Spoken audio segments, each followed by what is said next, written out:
Welcome back to Sonic Virtual Free Family Day at the Oklahoma City Museum of Art.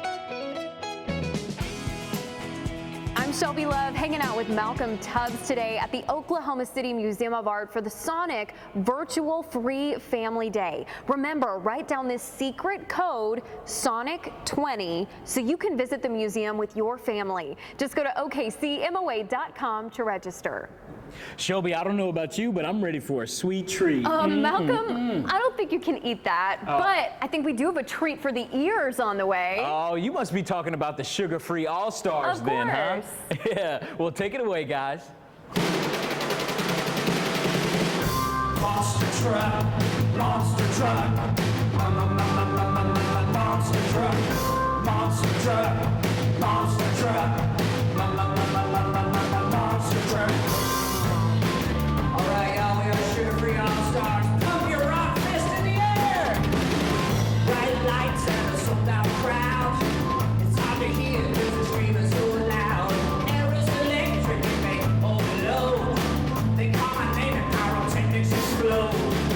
Drop the gear, shift into low. We'll punch the gas and it's time to go. Monster truck, say it. Monster truck. Monster truck. Monster truck. Monster truck.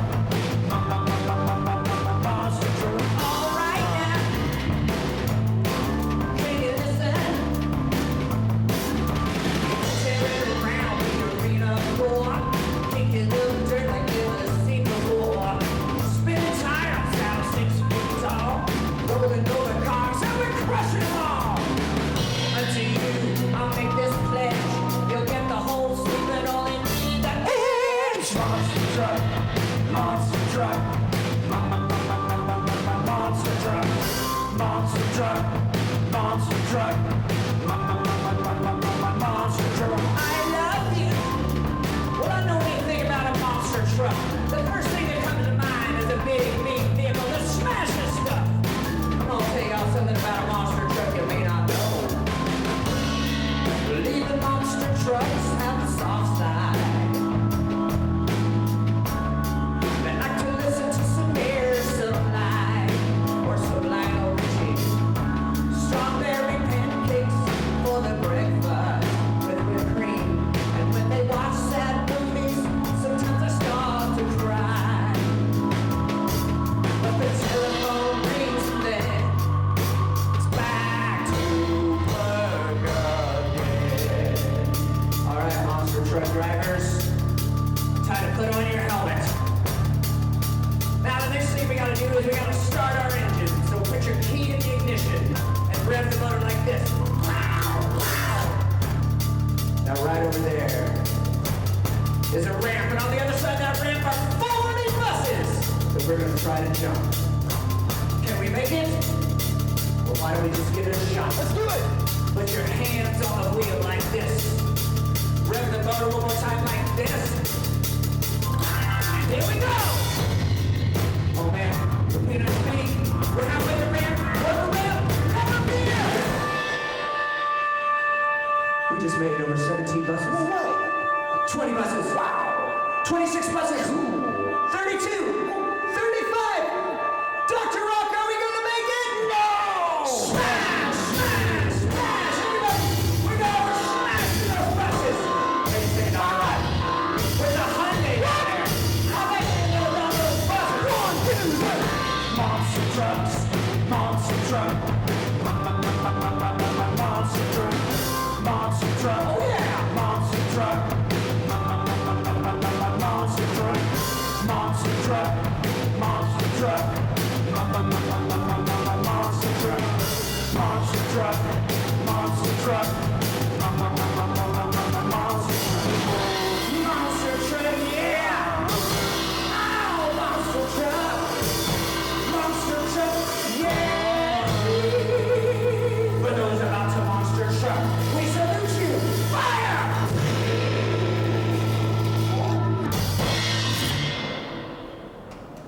You can check out more funky musical fun with the Sugar Free Allstars online at sugarfreeallstars.com and on Facebook at Sugar Free Allstars.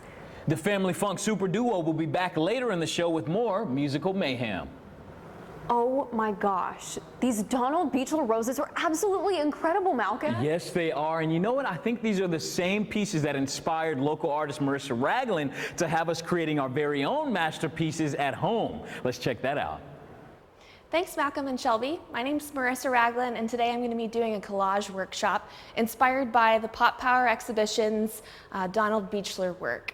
So I'd first like to tell you a little bit more about my work. I work in mixed media collage. I've got a studio at Studio 6 in the historic Paseo Arts District. And I also work with MetroFamily Magazine. So for this collage exercise, what we'll need are some various materials. That includes your collage material. A lot of times you can find those in your own personal library. Make sure to ask if it's okay to cut up some books that you may have on site. We also have, like I said, some MetroFamily magazines that are going to have some great source material as well. The vintage imagery that I like to use in my work comes from half-price bookshops or thrift stores. So those are also options.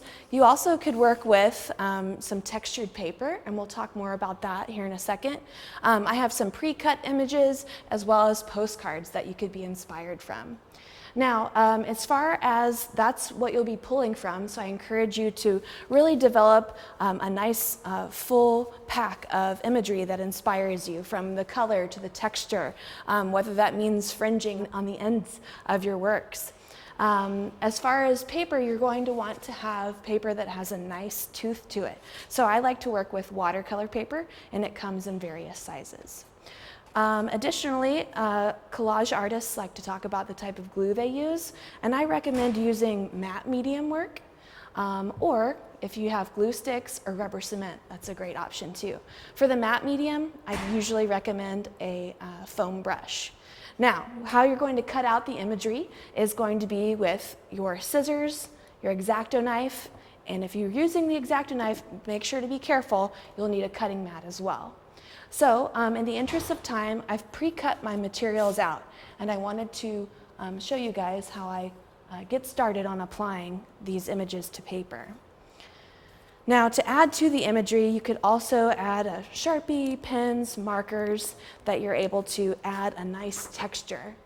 So you can trace out imagery onto your images, apply them to the paper, and end with a nice finished collage. So inspired by Donald Beechler's work, you're going to want to use some repetition, some balance as well.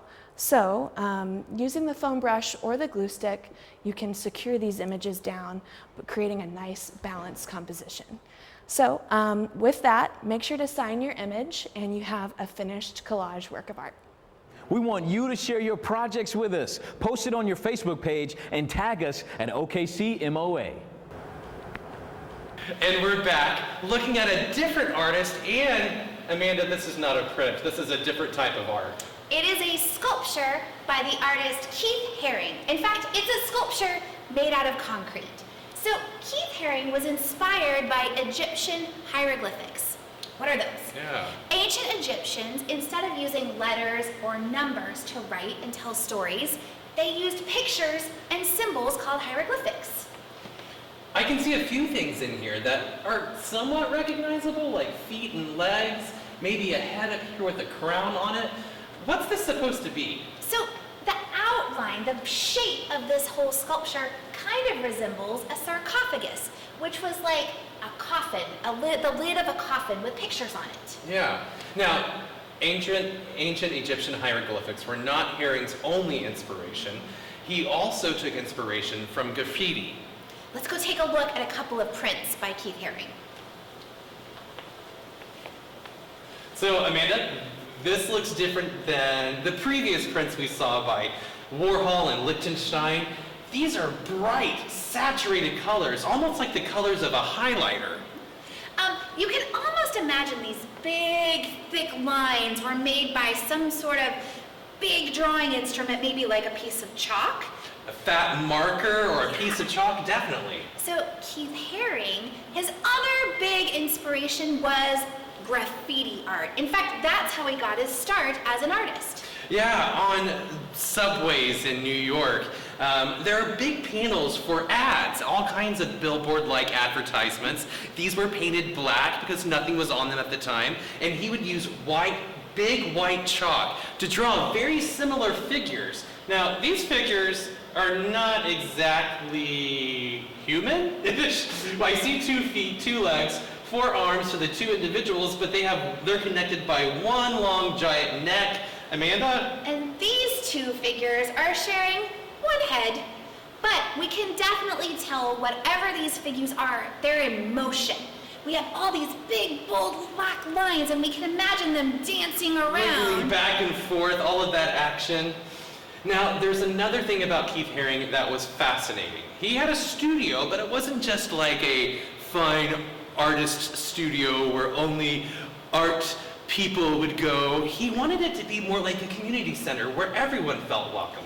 He sold t-shirts and buttons and works of art made by him and other artists at the time at affordable prices. There's a fun quote we have here in the label that reads, "I wanted to attract the same wide range of people, and I wanted it to be a place where, yes, not only collectors could come, but also the kids from the Bronx." Now, the Bronx is a suburb, if you will, or borough of Manhattan, an island, and it's surrounded by all of these other communities.